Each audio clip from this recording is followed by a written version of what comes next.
Welcome to this episode of the Cool Tools Show and Tell. Our special guest this week is Michael Basista, and we would like to have him introduce himself and tell us about his tools. So, Michael, would you introduce yourself to the listeners and watchers? Hi, I'm Mike Basista. I'm a weekend maker and prop designer builder.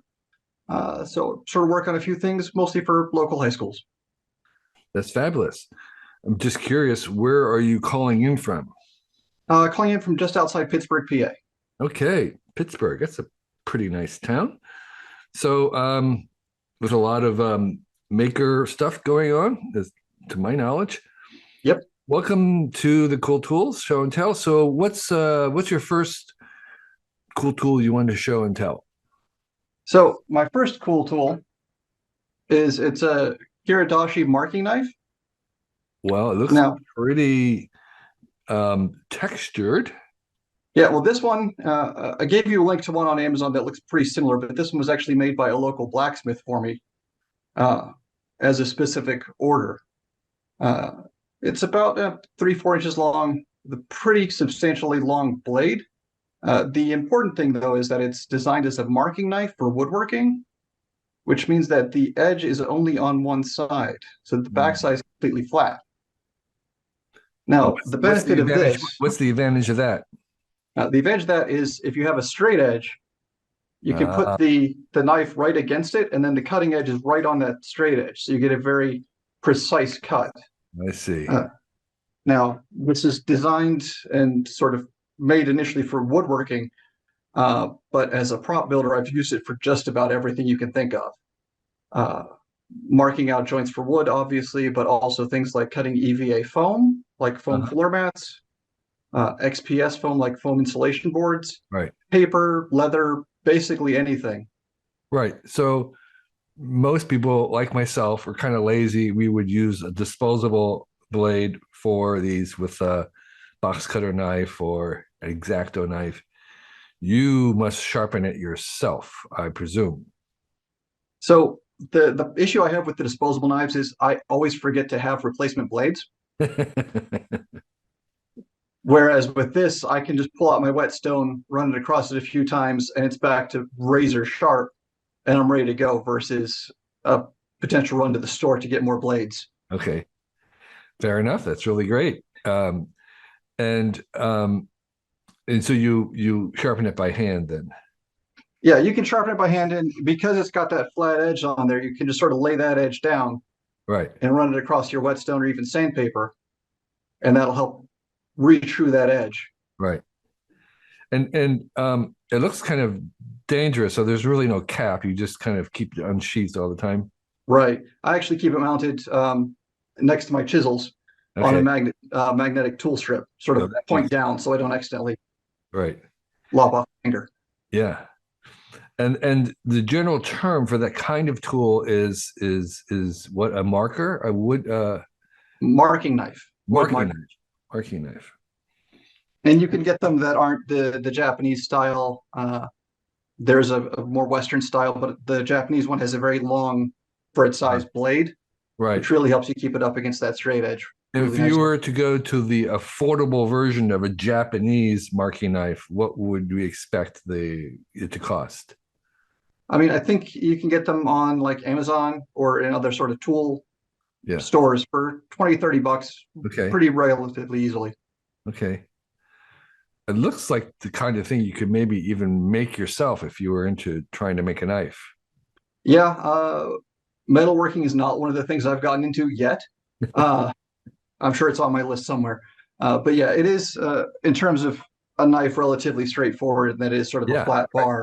Yeah, because you have only one side you're sharpening, and it's a pretty simple shape, and there's no handle. But so could be a good first project. Well, thank you. So a marking knife, something I didn't know about, but thank you. So tell us about a second favorite cool tool. So when I was just finishing up my first semester in college, I was given a Swiss Army knife for Christmas, and that's lived in my pocket ever since, which is great, but every so often you need something besides just the tools on the Swiss Army knife. So that's where I like a Leatherman. Now, I've got one of the big Leatherman waves, but it is sort of too big for me to carry easily, so it lives in my desk. So instead, what I have is And this you're is a holding Leatherman up. PS2, Okay. You're which holding is up a Leatherman, which is the kind of the folding knife. The folds has that pliers is the main feature of it. right. And this one is a mini-ish version of it that's about, I don't know, 2.5 inches, 3 inches long with the Yeah, carabiner at the end. And it's a skeleton-ish in the sense that there's holes drilled in the sides for weight reduction, I suppose. right. And this, with that carabiner there, lives on my keychain, basically. And as such, it gets used a lot more often than the one that lives at my desk. Right. Uh, Because it's in your pocket. right. So it unfolds. It's got a nice set of pliers on it, which has been helpful. I have a daughter who we've taken to like the Home Depot kids workshops, where they give them small nails and a hammer, and dad gets to hold the nail. Uh, so I Carefully. found it, yeah, I found Yeah. it helpful to be able to hold that with a pair of pliers instead of my fingers. Um, I gave my grown adult daughter one of these because she moved to an island in Greece, and this is her probably her only tool, but this is like one of the few tools she has, and it's pretty versatile. Again, it's like a Swiss Army knife because it has many blades and things, and but it has a pliers, which turns out to be a really essential, crucial tool when you're doing stuff. Yeah, and you mentioned that it has blades. This particular model does not have a blade, Oh, okay. which what that means is I had another pair of small Leatherman that lived on my keychain that I forgot when I got on an airplane. Ah, That one was, of course, then confiscated by the TSA. But because this one doesn't have a blade, I fly just frequently enough that I'm on a plane somewhat regularly, but not enough that I have sort of a set routine. yeah. So if I forget to take this off my keychain, I can pull it out, hand it to TSA ahead of time, say, this doesn't have a blade. They'll take a look at it and pass it back to me, basically. So it's only a pliers. Well, that's yeah. And you find that that's useful enough without the blades. Well, it doesn't have the blades, but it does have other tools to it. It does have like a screwdriver Oh, and okay. nail file, but it specifically does not have a knife blade. All right, I got it. Okay. Uh, and since I carry that Swiss Army knife with me all the time, I've got the knife part of it covered. All right. Okay. But if I'm, Sure. backstage at a show and need to make a quick wire repair, this Uh-huh. has, wire snippers on it. But So if do they make a version with a skeleton and that size that does have blades? I believe so. I knew they do make ones, skeleton ones that do have knife blades. Yeah, yeah. I think I recall having that. So anyway, so the what do you know what this is called? Just if someone wants to search for it. It's the Leatherman PS2. PS2, Leatherman PS2. For those of you Googling. We'll have it in show notes as well. Yes, it's a nice little, as you said, perfect for a keychain bob that's always in your pocket or close by. Right. Michael, so tool number three, what do you suggest? So tool number three is a little too big for me to pull over, but it is a benchtop bandsaw. Uh, Okay. the specific model I have is a Grizzly G0803Z.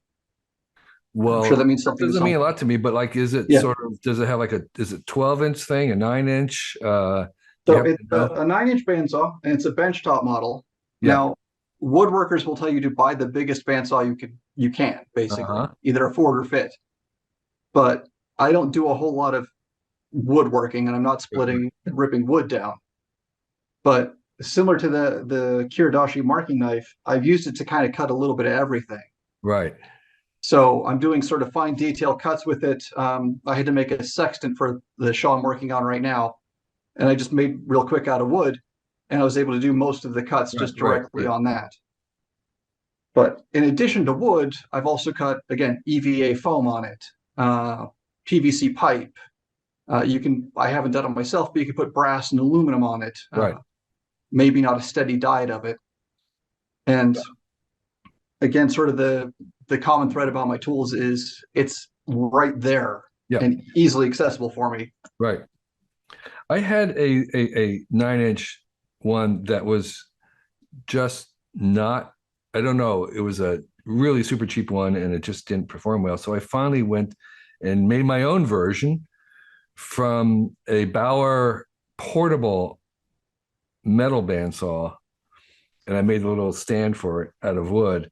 And that's the tool I almost use the most often now. And I cut everything on it, Yeah, metal all the time. I mean, I just like, if I have to cut anything that doesn't really require, it's not a very long cut, it goes on to this little thing, which is on my bench. And yeah, it's the thing I turn on the most often. yeah, same. It's right there. It's handy. This particular model has a built-in light and blower to blow the sawdust out of Yeah. the way. So it's one of those where it's just sort of the right combination, and it's big enough to be able to sort of handle stuff without bogging down. Right. And you say it was a Grizzly, did you say? Yeah, Yeah, so it's Chinese. And what did it cost? Do you remember? I think I got it on sale like $230. Yeah, which is a great price for one that's ready to go. Right. Yeah, if you're not resawing wood, the height doesn't really matter too much. And if you're working with smaller things, even the throat is not that critical. Again, the little one I'm working on has a throat of like 6 inches, but I still use it all the time. Yeah. Um, so that's really great. Okay, so what's another and your fourth selection for us? So I was initially going to throw in my 3D printer, but I don't think that the Cool Tools audience needs to be told about 3D printers. Well, unless you have a particularly good one, the thing I know about 3D printers is that they're infuriatingly temperamental and always on the glitch. I wouldn't say always because I'm in the period where mine is working, but it hasn't been. My son has the same problem, and it's like, my gosh, these are not quite really ready for prime time. So do you have one that you are very happy with? Well, actually, the one I have currently is in pieces at the moment as I'm trying to get it working again. I have one that I've ordered that I hope is going to work out better. Yeah, yeah. But Well, yeah. I mean, I have a Prusa, which I made from a kit. I assembled it, which I don't recommend because it was way more time than I thought. But the advantage of that, of course, is I am able to undo it when it breaks because I right. put it together the first time. But it does need a little bit more attention than I was expecting. So, okay, you don't want to recommend a 3D printer. What would you suggest instead? So instead of that, it's a sort of what you can do with the 3D printer that's come out. I hesitate to even call it a system. It's more like a product, or not even a product, but a system. And it's called Gridfinity. Yes. And you can see this is one of the base plates. And the idea Right. is that So you're holding up a piece of plastic that's been printed 3D, and it's yep, it's in a grid. It's like 6 pieces that are 2x3, and they're a little how do we call it? How would they're you like call little it? tabs in the corner still. Tabs. Yeah, there's tabs and kind of a recess thing, obviously, for something to fit into it to lock in. So describe. Go ahead, keep going. So what you do is you print out these base plates. You can print them sort of any size. It's an open source uh, thing, so you can make changes as you need. And then you print out like bins or whatever else to sort of slot into those. Right. And then that holds it on place. And bins are just sort of the start of this. I also have one that I printed off to hold off like USB and SD cards. Mm-hmm.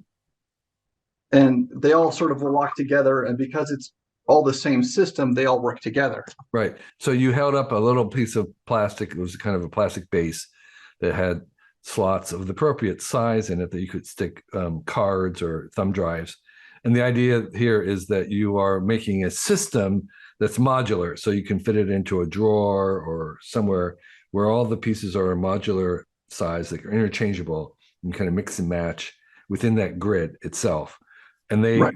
form a interlocking system that keeps them snug. And I think, and it will fill up the entire will tile the entire space when you're done. And I don't know if they make inserts for like containers, that they have lids or not. I don't know if Infinity things, whether they have gotten into the Stanley cases or whatever. I'm imagining you could do that. Yeah, I mean that's the really nice thing about it is it's because it is basically all open source, is that you can design and print whatever you want so long as it's got these sort of 42 millimeter squares to hold things. So bins are sort of just the start. I mean, if you go on, they have their own website, gridfinity.xyz. It's all created by a YouTuber, Zach Friedman.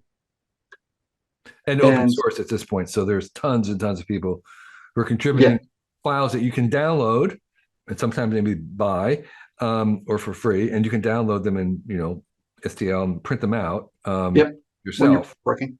And if your 3D printer is working, and or you can contribute. You can make your own version. Say, I have this tool and I'm going to make a little thing for it, and here it is. And other people can search for it and say, well, here's a file, and I'll print that for my version or my copy of it. Yeah, you see a lot of ones out there for just about anything. Soldering irons are popular, it's particularly like the Pine Sol wireless ones. Tweezers, pliers, all sorts of tools associated with 3D printing are obviously favored. But it's one of those where there's just basically, if you can think of it, there is someone who's made it already, probably. And if not, you've got the ability to sort of make and design your own. Yeah, yeah. And so with your 3D printer, you're kind of are you going to try and fill some tool cabinets with it, or is it just things you put on the top of your bench somewhere?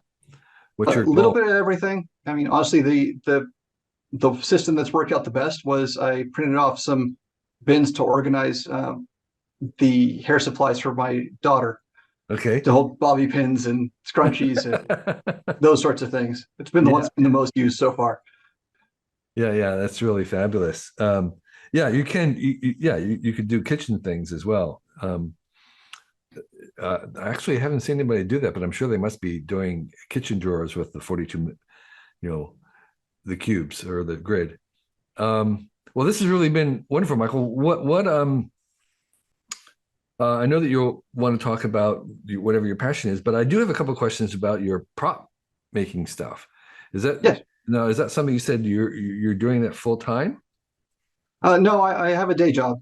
Okay, Uh, it's like a hobby, like for the local theater group or whatever. yeah. Uh, you can actually sort of see I got a puppet behind me here that's on the Okay. bench. Uh-huh, uh-huh. Uh, Um, what have you learned about making props? You probably uh, have zero budget. That's usually what the community theater has. right. I mean, that's the big challenge, which is why so many of my things are, all right, how can I make this out of foam or wood? Right. Because I can get those cheaply. So like the show I'm working on right now for the high school is the Something Rotten, and I've had to do everything from make a full-size lute, Renaissance lute, out of foam. Like I said, I got a puppet behind me. I have another one that's already done that's in his crate and ready to go. Uh, I made with the help of my wife doing the calligraphy, a Renaissance writer's notebook Uh, that looked like it's well used with sort of small scraps of leather and paper. wow. Uh, I just finished up making an 8 foot tall whisk for the show. So the thing I really like about it is that I'm sort of constantly churning through learning and making something else. Yeah, that sounds really, really fantastic. And they have built-in deadlines where it's like you either get it, you're finished or not, but either way, it's going to be behind you in another week. So yeah. Right. Yeah, that's really great. I do recommend. I did some set building for a while with our local theater, and it was fun. It was the same thing. I had almost no experience in the beginning, but I was willing, and I was going to give the time, and so it was a great way to learn cool stuff. Yeah. Um, so, what would you like to share with this audience? So I have my Instagram for props at Evil Genius Props. Okay. And I'm actually starting up with my wife a YouTube channel. I'm sort of just making stuff because, like I said, I'm constantly making something, and it's never the same thing twice. And that's Mike and Sheila Make Stuff. Okay. Well, and so are you going to be doing the thing where you're recording as you make it, kind of like time lapse stuff, or do you have any idea of how you're actually going to, what format you're going to use? Probably some of that, and it sort of depends on what we're doing. I sort of shot a test video where I made where we live, we don't have street lights, and it's a little too rural.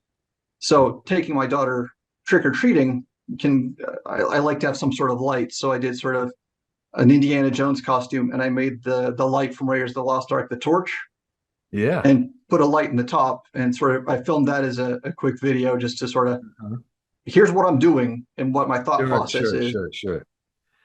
That's really fantastic. I wish you the great success. I will add you to my list of 357 other YouTube channels that I currently subscribe to. Right. I can't get too much of them. I just love watching people to work because I learn. It's really, for me, it's the densest learning of how people learn, and particularly those that record them when they make mistakes, how you recover from mistakes. Because for me, that's the difference between pros and amateurs, is not that the pros necessarily make less mistakes, but they're much better at recovering from those mistakes. And so that's sort of one of the things I learned is, how to recover. Yeah, that's sort of what my goal is you can see me make the mistake, so maybe you can see what not to do and then how to fix it. Yeah. I mean, my own mistakes are usually just like I've gone over, measured things twice, and by the time I get back, I have forgotten and I have the wrong measurement. It was like, yeah, write it down. I don't know. It's just, there's so many things, but it's really stupid stuff. Well, this has really been great. I really appreciate your taking time to join us. And we'll have some show notes about your actual link for your YouTube channel. And you have Instagram where you're making stuff. That's really fantastic. Hope you keep going. Thank you. This year, our Cool Tools blog will be 20 years old, which means we've been posting something new every day for 20 years. It's only possible because of the very engaged and knowledgeable readers and listeners like yourself. You've kept this place going, and we are very grateful for you. With this idea of 20 years in mind, we decided to try an experiment this year, and I'm inviting our guests and listeners to join me on our Cool Tool Show and Tell, which is the program that you're listening to right now.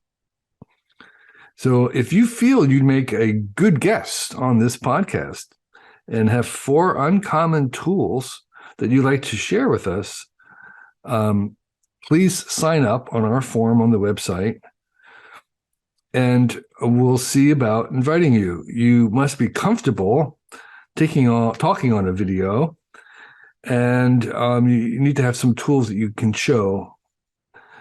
We record on, as you know, on Zoom. We do a YouTube version, a video version of it, as well as an audible version.